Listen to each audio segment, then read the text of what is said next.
Truth Frequency Radio Network. K-TFRN. Worldwide.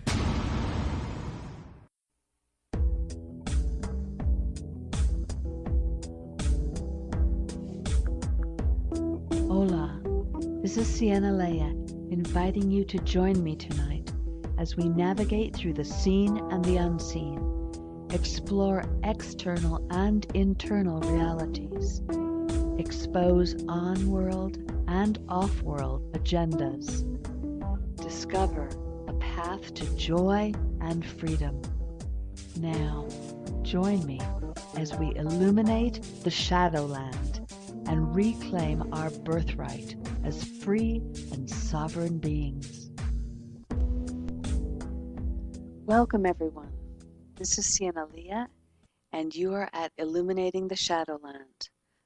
We are here again with Zulma Reyo, native of Puerto Rico, a woman who has researched in the feminine mysteries and now offers a school in Mallorca offering women's development, her unique abilities and powers to serve the needs of today. She has traveled extensively in India and all over Europe, gaining coherent training, education, and developing systems of human energetic structure that she has taught in her School of Inner Alchemy, both in the United States and Brazil. Welcome back to the show, Zulma. This is just so incredible to connect with you. I feel that the gift that you have to give is so needed right now, and it is really hard in terms of a radio show, although you're exceedingly articulate. I'm wondering if perhaps diving into some of your work with the feminine archetypes might help people wrap their beings around these concepts a little bit more succinctly. There, in part 2 of your book, The Feminine Solution, you have feminine archetypes light and feminine archetypes dark, the enlightened woman, the Latino woman, the emancipated woman. I should let you choose what's resonating in your being at this moment, or any other direction you want to take this. I don't want to control the topic. There's just so much here to go over. The other, and maybe before we go there, we want to talk a little bit more about feminine sensitivity. We've said that women go through emotion to arrive at consciousness and their true heart. Is this also what you described to some extent in the archetypes, or do those two fit together in some ways? Yes, but they fit together in whatever archetype you are from. Now, perhaps in speaking of the archetypes, I just presented them in London at the Mind, Body, Spirit Festival. And so they're very fresh in my mind. There's beautiful. A bunch of slides that I use. That I love using visuals as well. The interesting thing about archetypes is that we all, in a way we choose, but we all represent one archetype. Either we're what I call the flower, the damsel, the light, the adventure, the athletic, the positive. And this is not just the younger girl, the damsel. This can be an old woman who also has that same spirit. And this particular archetype will be with you throughout your whole life. You will have dips into darkness, but it is basically the posture that you take, the philosophy, let's say, that you expound basically throughout your whole life. And these people are nice to be with, though everybody likes them. They're everybody's buddy, friend, the girl next door. And this archetype, as saying one of light, will contrast very strongly with, let's say, with the mistress of the shadows, who is a woman who is very aware, as the damsel was aware of the outside world and the party, the adventure, the interaction. She's very other conscious. She makes a great wife and friend. The mistress of the shadows is born with a sensitivity that she feels the world of in between, let's say. And these women can be very psychic or not necessarily mediumistic, and they're also maternal, but they're their maternity is like protecting life around them from these shadows, from being the guardian, let's say, of the family, of the husband, of the friend. But they're very turned in, they're very dark, let's say. Now, what we need to, as a society, is overcome these labels of light and darkness. Because at the end of the day, and I mean the very long day, when we approach that moment of death, and I've worked a lot with death, I'm not sure if you're aware of that. I worked for many years of going into through the astral and through death. At the moment of death, we are faced with a tremendous phenomena that we cannot control. The mistress of the shadow has controlled, or let's say, learned to articulate and manipulate reality in her way. So has the damsel and the matriarch and so on. And at the moment of death, they meet somehow, so that throughout your entire lifetime, if you stick exclusively to your archetype, you will lack the depth or the amplitude to go, let's say, to the other side, to reach that awareness of spiritual dimension where we belong, where we came from, and where we go to, and where we... Okay, I want to stop you right there because that's huge. We need to own the dark side of our energy, or we're really not going to ascend, and we're really are stuck in the mud. And it is so programmed by the powers that be that we never can see it, face it, own it, acknowledge it, because this is the path to our freedom. And I think that's what you're saying right here. I'd really like to hear more about that in terms of people who are transitioning. Thank you. I could not have said it better. You also have a very good clarity. My message would be to every woman. It's like, stop making these tremendous, this reaction that we have to pain, this reaction that we have to everything that we do not like, and begin to contemplate reality and everything that happens to you as an opportunity to see, as an opportunity to live, as an opportunity to expand beyond the normal boundaries that limit you, that you place upon yourself as a response to the conditioning, but that basically you are responsible for. And now we are responsible for these boundaries. Okay, they've been put, they've been taught, they've been whatever it is instilled, they keep being defended by those who think they have the power, and they have the power over those who allow them to have it. So now we have to say, hey, wait a minute. You have your own power. You mark your own boundaries, and you know, anyway, let's start seeing what really is there. And talking of archetypes, there's a very distinctive archetype that I call the Hag of the Void. And this is the woman who is dark from the moment that she is born. You can see little girls with these tremendous eyes, you know, that see right through you, and you somehow you think that they're sinister, but they're not, or they might be. But the sinisterness is a connection, a deep connection with the heart of what a woman is, which is this Kali, you know, this Indian mythological creature, this goddess of destruction, of death, of the tantric goddess who dances over the corpses of her lovers with a necklace of skulls. You know, she's seen as death. She's seen as everything which is supposedly destructive, and yet she is the sun. She is the other side of the moon. She is the one that is in harmony with the sun. She is the creator, and she's the tremendous power behind all of our feelings. Take anger, for example. I worked a long time, and I still do, with the emotions that we normally discard. For example, we're not supposed to be angry. Anger is bad. Okay, look at anger. Provoke it on purpose and see where you are, what it does, what its force is, so that you're not so terrified of it. And so you don't really, you know, everybody says, well, if I really get angry, I can kill somebody. That's the usual excuse. But you're not going to kill anybody, but you're killing yourself by repressing it, by not knowing what this force is and allowing it to control you. Because if you do not embrace the force, and this is esoteric work, occult work, strictly speaking, if you do not embrace and own the forces of the universe, they will own you. And this is what it is all about. You know, you will bring about a rejection and a reaction to that which you are rejecting and reacting against. So this darkness, you call it the shadows, and I think it's a good term, because dark and light are very distinct categories, but this mess in between, these shadows that are made from the dark, that are the false light, because there's also a phenomenon of false light. I met this a lot in Brazil. I lived there for many, many years, and everything was oba, and, you know, wonderful, and people would space out.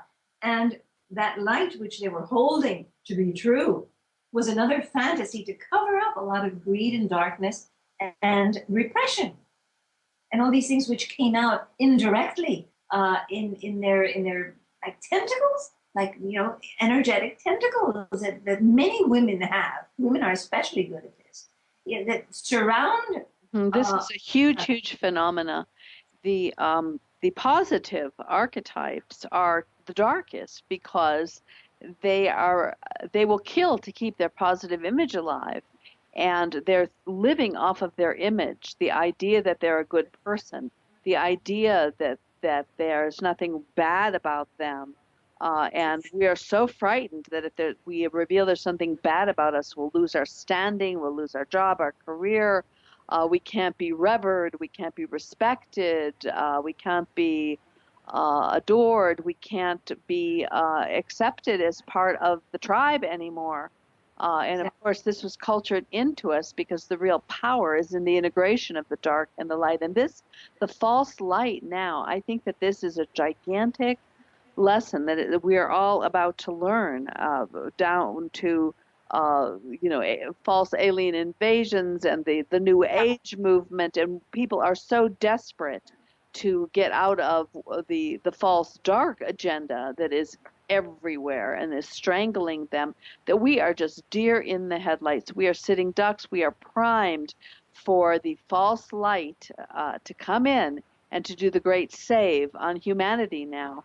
And we just don't see it. People are so addicted. You say that you're happy to hear me, but I'm happy to hear you. My God, it can be very, very lonely. Sometimes one just keeps talking and you don't hear or share with another person who also sees things so clearly. Thank you so much. I suffered a lot with this false light. I struggled a lot with it when I was teaching in Brazil, and I taught there for 10 years. And still, in the States, it's almost unbearable. It's undetectable, or at least they don't detect it. And in Europe, it's a little bit less so. It's been more weathered by suffering, by wars, by things, and privations, and there's not so much luxury, so there's not so much false light to defend, let's say. It's also evident. But I think it's even more of a menace than the dark, or just as much. Yes, it's the dark now. Everyone's, oh, this is horrible. It's coming on. We're getting that the dark, and so and that's the big that's going to be the big save, is the false light, and we think that it's the dark, but it's nothing that is that obvious and all over alternative media. Then everyone's discovering, and it's everywhere in our face. That could not be the deal. I mean, that it's going to be much more covert, the real ammunition. There's a lot happening. There's a lot happening. I wish we had hours and weeks and so on to just keep talking and have everyone hear us. But the stage that we are right now in the human evolution, remember that we're talking about consciousness. Basically, everything we've been talking about is to help the individual grow and go a level beyond in consciousness, and to help the consciousness of groups, to help the consciousness of nations, and ultimately of the earth itself. And we are in a very, very, very difficult time. We are in a time now that is almost, I would say it's the same as, but worse than it was during the time of Palestine, when the incarnation of Jesus and Mary Magdalene. It's almost as bad as the time when there was a devastating atomic bomb that was in pre-Sumerian times. The collective evil, which is not just the evident evil that we've been talking about, or, that includes the false light as well. everything which is false, which is phony, which is held over as control over another human being, as limitation, that is evil. That is what is surrounding. There's so much shadow. There's so much, there's a thick, dense fog around the whole planet right now. And this is being worked on.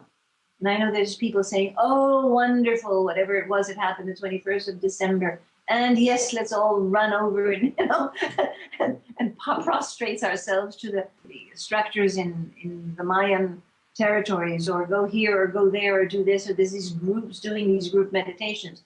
They're not making any difference.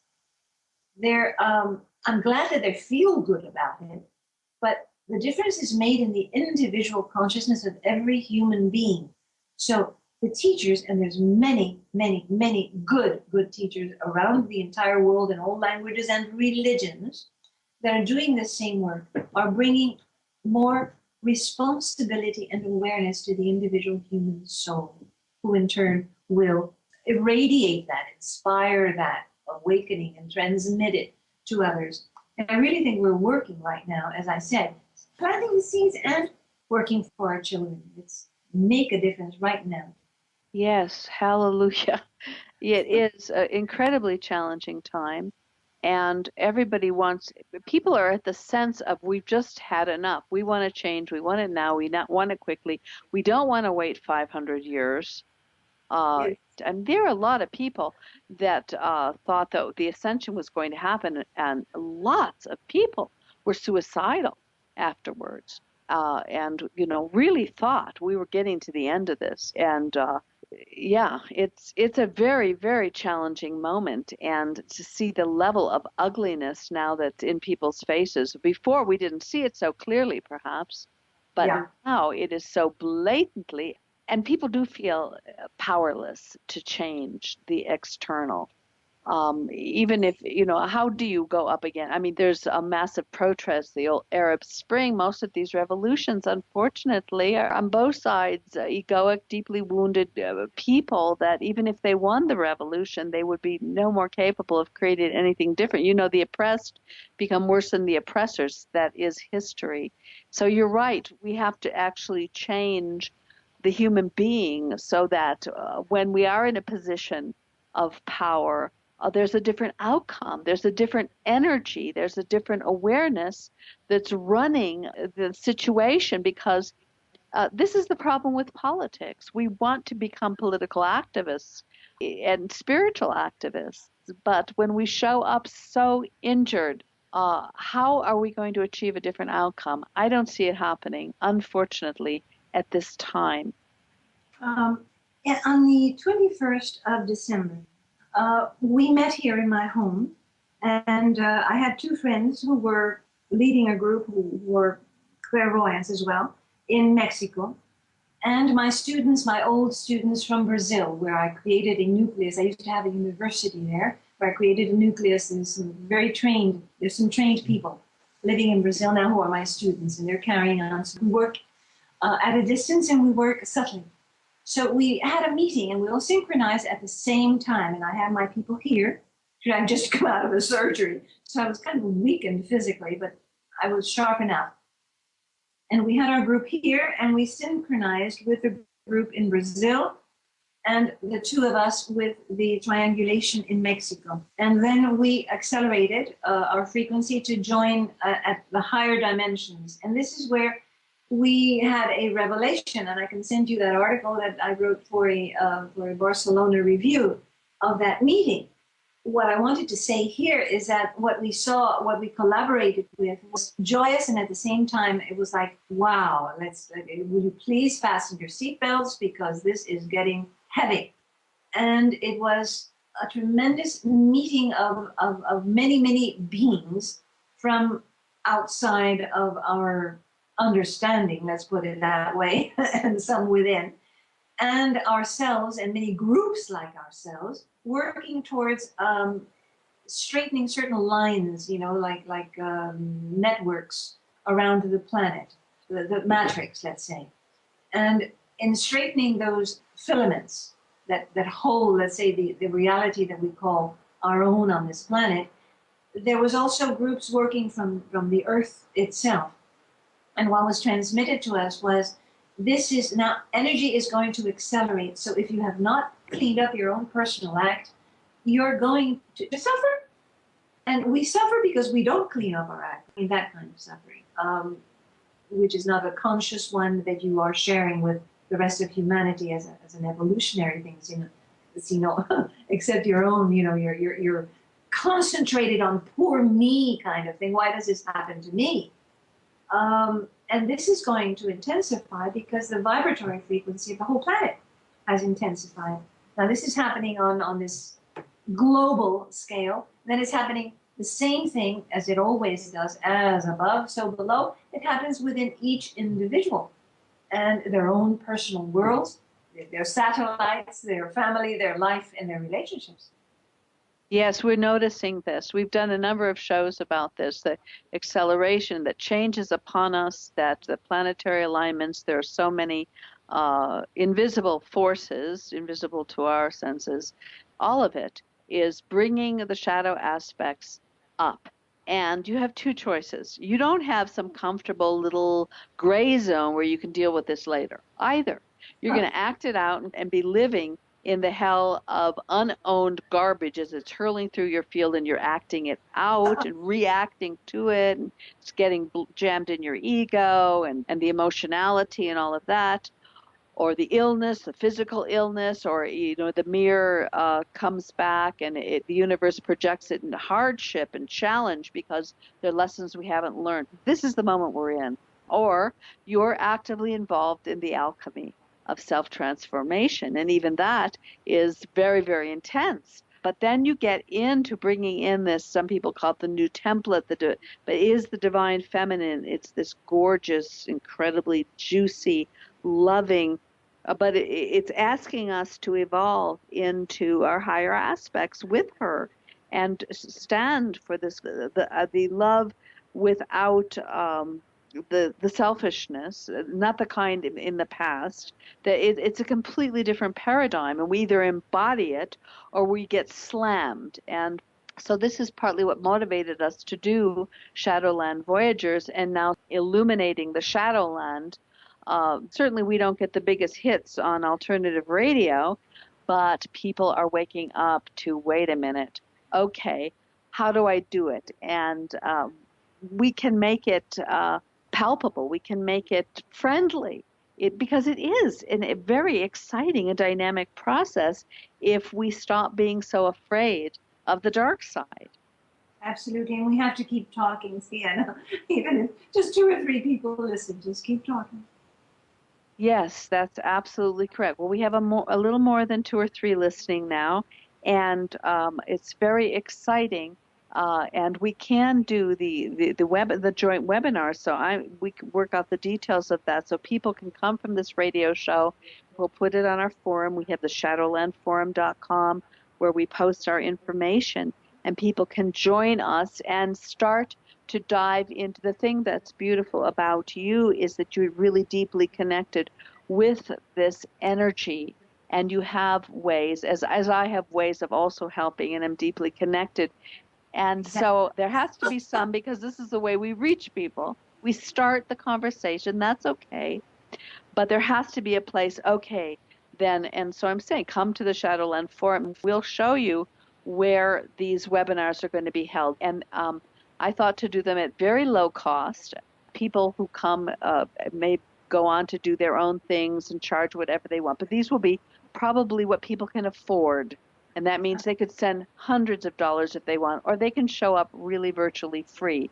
So whatever way people can come in to participate, that there's a real place that we can go, and as long as we have internet, we can do this work in cyberspace, at least so that you, the listener, can respond back. And if something's coming up, we can take somebody right through a process, and we can mute the others, and they can hold space, and we can see how this breaks down, and that it's not so threatening, and we can get through it. Because I'm sure you agree with these new energies, transmutative, the alchemy is so accelerated from when I began this, 40 years ago. People shift who are really ready to shift so quickly. This energy is so supportive now. It's unparalleled. Would you agree? I would agree with you completely. And I would agree also that there's much that we can help people to do. This is, how do we get out of this? Or what can I do to pull myself through this space? And we can do it together and in groups, through the radio and on forums. And there's also, I'm posting a lot of exercises, and it requires that the women assume responsibility and that they do them. And this is not so easy.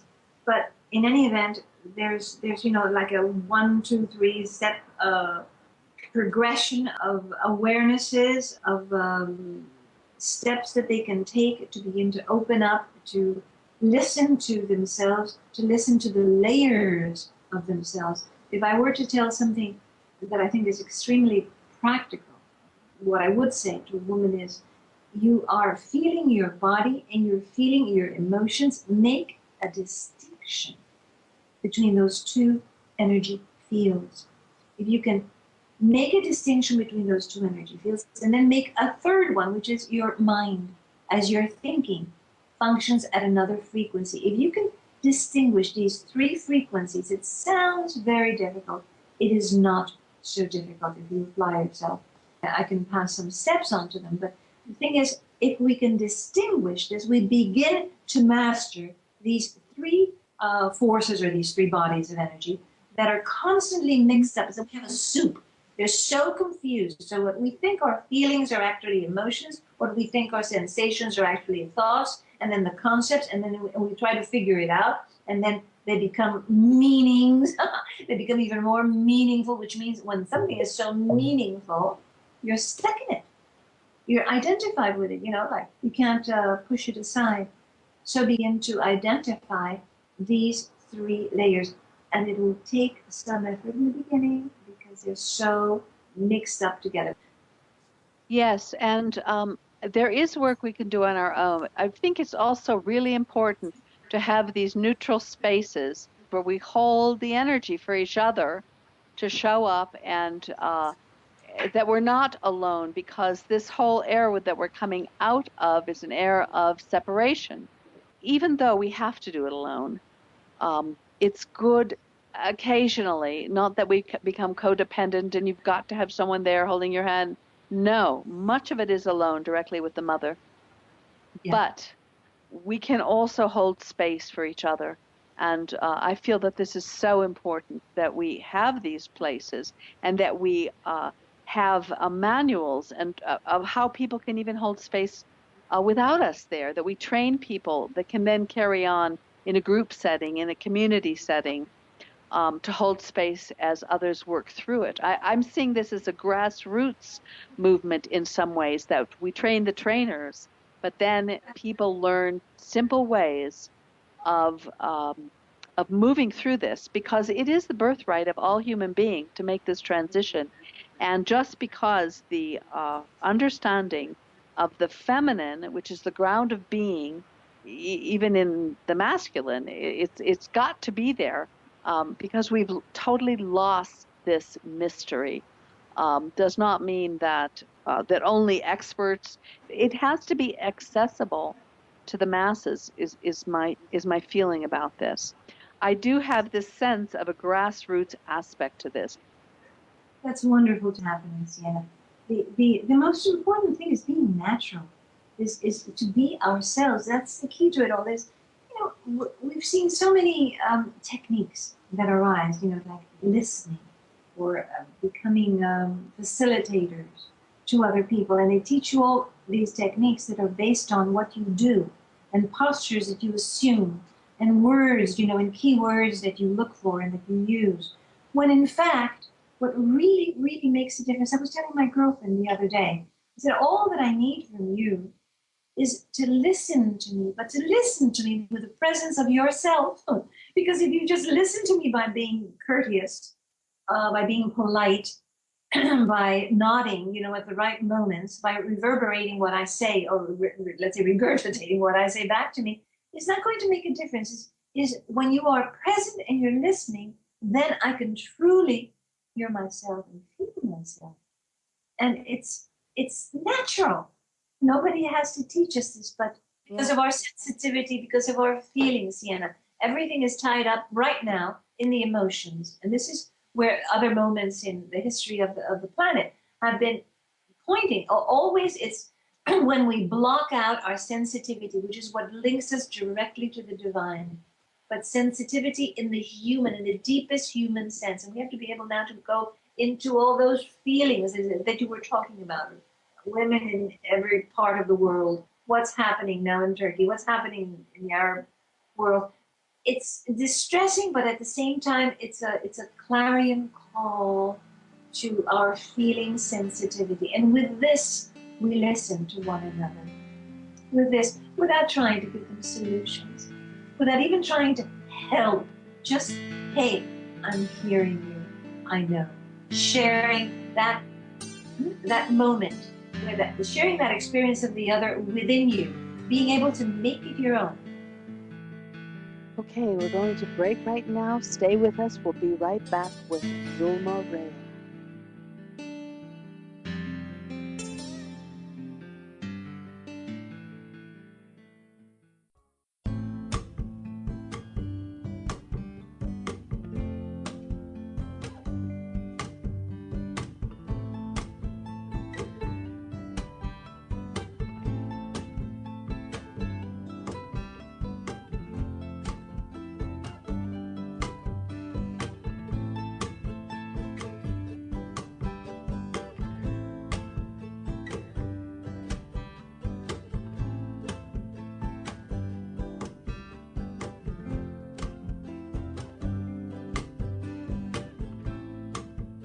Back, everyone. This is Sienna Leah, and I'm here with Zulma Reyo. First of all, there is so much fear, and I know you've posted something on your website about terror and terrorism, and we are being so bombarded, even with the alternative media, the level of terror and intimidation, and this throws us down into survival, and we because this vulnerability, I mean, I have found with all people, with women in particular, the terror of opening up this female sensitivity from the thousands of years of Holocaust against the feminine is so wrought with terror that they have a very challenging time doing it without support, and even with support, because this energy is really kind of difficult for the level of vulnerability that's required for the shift you're talking about needs people to feel safe, and you're right, supported. If there's just somebody there who really holds that deep listening, that can be a softening place, a place of trust and security where this kind of real opening can happen. I mean, this is what relationship is supposed to be about, but it rarely occurs. But friendship, yeah. I was taught that sublimation is something like phoning, you sublimate in the sense of you escape into a kind of another substitute of something. You go to something better. When in truth, in the alchemical sense, sublimation is exactly what women do. And this is, you take an emotion and you bring it through your own experience up into your heart, literally. Excuse me, like a force that you bring from your belly up into your chest, into your heart, and you hold it there. And it's that disagreeable, that uncomfortable feeling where once you elevate that very same energy, you transform it. And that's what transmutation is about. So, it's like the New Age has been using these terms, transmutation. They don't know what they're talking about. Some kind of mythical violet fire is supposed to transmute it, when in fact, that flame is within the human heart, and especially at the woman's heart. Exactly. This is what the alchemy is. We're outsourcing our power over and over again. Of course, this has been the agenda. Have no belief in yourself, have horrific fear of surfacing your own authentic essence, which will bring the true connection, which will bring the information. And something, Sienna, excuse me for interrupting you, but we need an ally, and this is where we fall short. I mean women. We need a strong ally. You talked a lot about the mother, but do do women really have a concrete sense of what that is? Because we are so open, so empty, so I mean, in a sense of positive, but we are empty. We're a hollow cavity, like a hollow bamboo, and we need this ally, which we can only find if we look, if we ask, if we anchor inside ourselves, or invoke it like the mother around you, and identify that presence, because by yourself is where we sink. This is where we forget.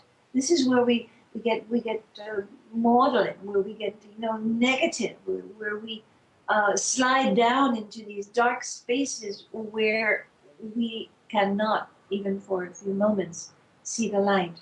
Well, maybe we should talk then. We have about 20 minutes left, and perhaps we should talk about ways of accessing the Divine Mother. Now, you've written a book that is actually the Divine Mother talking to the daughter, to you, which is the inner woman, and that's a great way to get in touch. I'm finding that reading your book was just, wow, just took me right there. So I recommend your book for starters. It's brilliant, it's beautiful.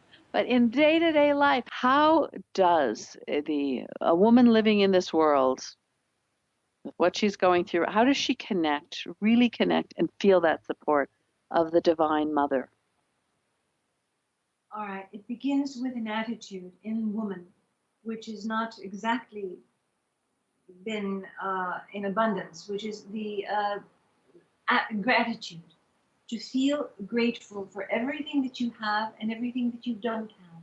So it's understanding and feeling the difference. When you are grateful, you are full.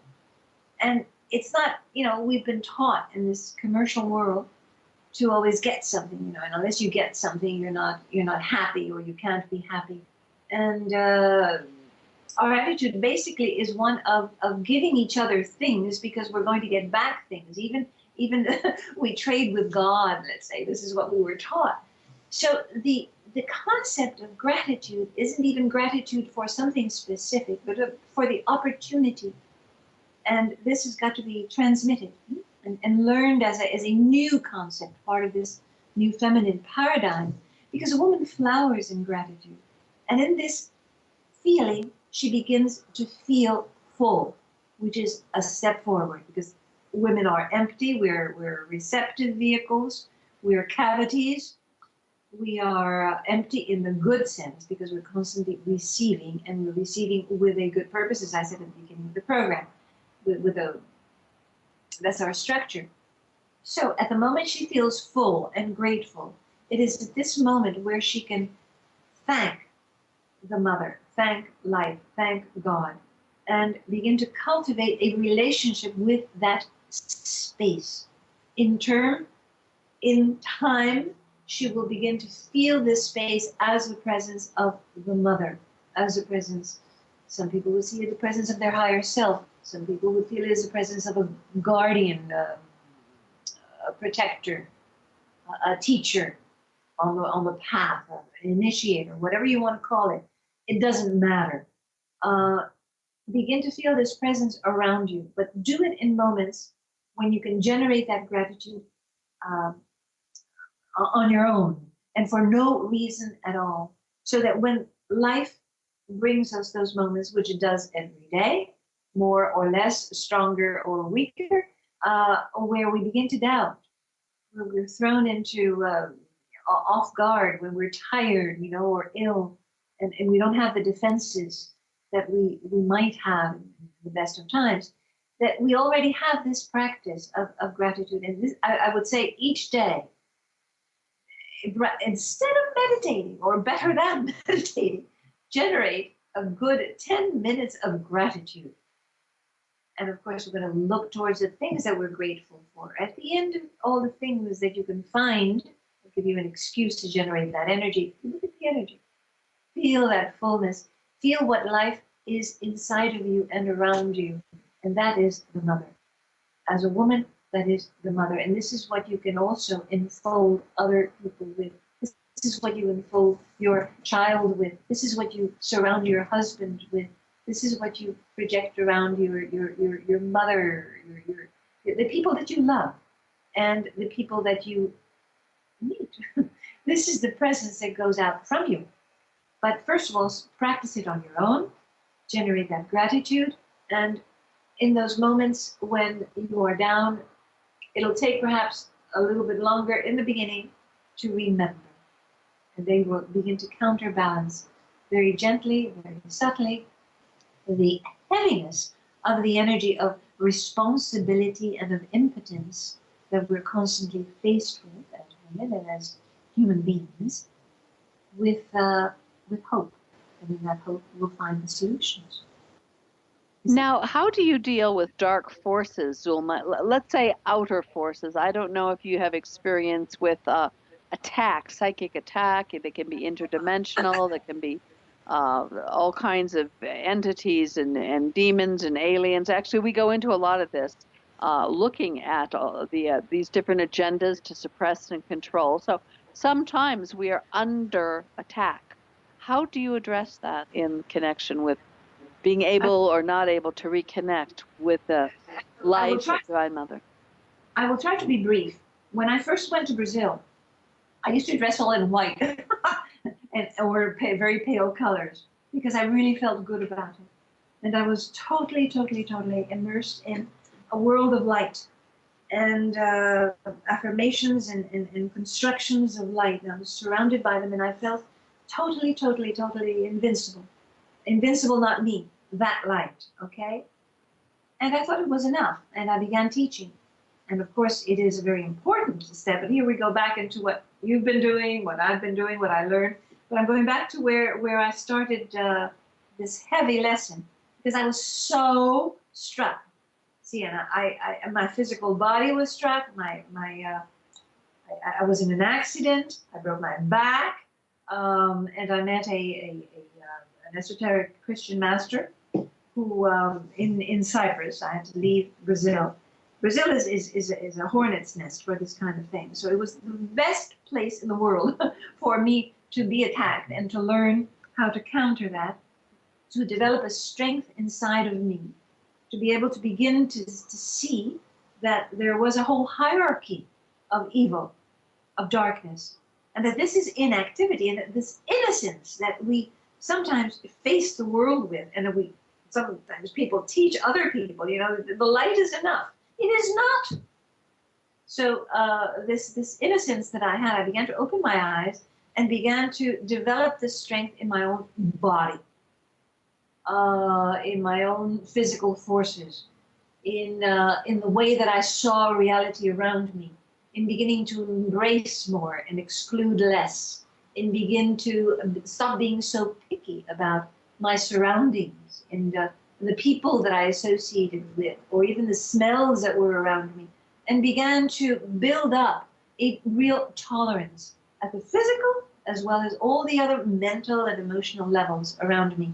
And I must say, this has been the greatest experience of my life in balancing myself out, and is what I would like to transmit to other people as the story of my own experiences, and that they can benefit from, and stop making these separations and exclusions in your own life. Because even though we think we are very tolerant, believe me, I thought I was, and many people thought I was too, but I wasn't. I wasn't really, when you got really right down to it. I was living in a kind of a spiritual, pseudo-spiritual reality. It wasn't the pseudo-light, it was the real light, but it was a certain kind of naivety, I would say. And so it was very important for me. So you had to face your own shadow aspect of maybe my own shadow. It was black magic that was done on me. They took pieces of my hair, of my fingernails, clothing, and buried it deep into the ground. And there was all kinds of stuff done on me. I had lots of chickens killed in the process of trying to come out of this. And the esoteric master of Christianity in Cyprus helped me from the inside, teaching me lessons and teaching me techniques and practices from the inside. What I'm passing on to the people here in the program now is kind of the outside expressions of that, how it manifested in my everyday reality. Right. helps to a sense of acceptance. But I had black magic done, the real heavy duty kind, and came through that. Hey, I was brought up also in a family of mediums, so it wasn't like I didn't know they existed, but I did fall into the naive trap of, I went protected, and they themselves had to teach me that I had to become stronger, not just for myself, but for every single woman that I was to help. Well, this is brilliant. We actually only have a few more minutes left right now, but I would love to dive into that so that we can be awake and aware, and then the real solutions, the things that we can do to empower ourselves and to connect with this life force, so that we can be sovereign, the victors of our own lives, and find our own freedom and autonomy. I would like you now to say how our listeners can reach you, your website, any upcoming programs, of all the ways that they can interface. You have so many extraordinary books. You have The Inner Woman, Parallel Journey, that's about the male and female, sexuality and sex, the feminine solution. All of these dive deep, deep, deep into these topics. Where can they find you and your information, Zulma? The best place is the blog. In English, it is The Inner Woman at WordPress.com, and in Spanish is La Mujer Interior, WordPress.com. This is where most of the information will be. My work is based on for women right now, and is based on these retreats, and I also do private sessions, but that is not possible for people at a distance. I have a page on Facebook in Spanish, which is called La Mujer Interior, and there's almost everything that is of information is happening is there in Spanish. In English, it would have to be through the blog, and if you go into the main page, there is a main homepage. There's a page called Retreats. So a lot of information would be under that page, pestaña in Spanish. And the next retreat here is in October. It's the level 1. We have a level 2 in November. If anybody wants to stay through, I would have to stay a long time. They could do both levels.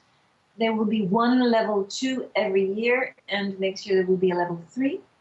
And there will be several, like maybe 3 level 1s during the year at different moments. I am possibly going to be working in 214, hopefully in Latin America, but that is not certain yet. We're working towards it. Oh, beautiful. Yeah, my own personal Facebook, which is under my name, Zulma Reyo. And there I have it divided in 3 groups. Within the Facebook itself, there's the English, the Spanish, and the Portuguese. And each one is a closed group, which is for more intimate questions.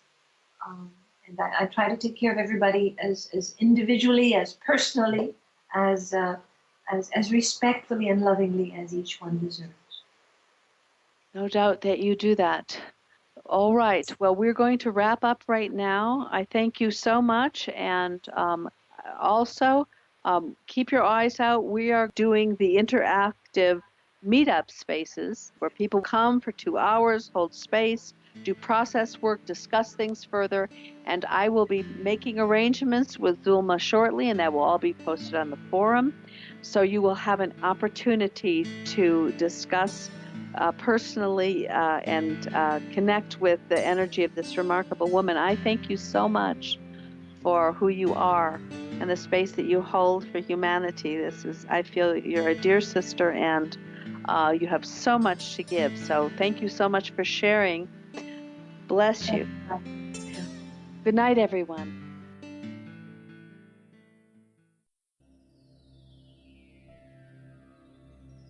Daughter, my little girl of purity and innocence, daughter of starlight and of the night, my passionate child of tears and joy. I have always been here. I have always loved you and followed you. But my words are softness, and my body is your own. Your feelings are my actions, and your blood is my life. I have been waiting for your call. Worlds are born within me and unfold. I am this and I am that in a continuous now. I have no boundaries, and I am all boundaries. I know everything, and I know nothing. I am all feelings. I am the depth of virginity embracing seeds in time. Between my breasts I hold man and feed him with my own life, that he may know me, and, in knowing me, honor me in his world. To know me, you had to lose whom you believed you were and reach for me, my love. You had to make space within space. For I am the body of absolute infinite beingness, the heart pulse of endless love and life, the unborn possibility of life within the darkness that contains the light. I am one, your unified embrace around the earth, daughter of the future splendor of all life. I am hope.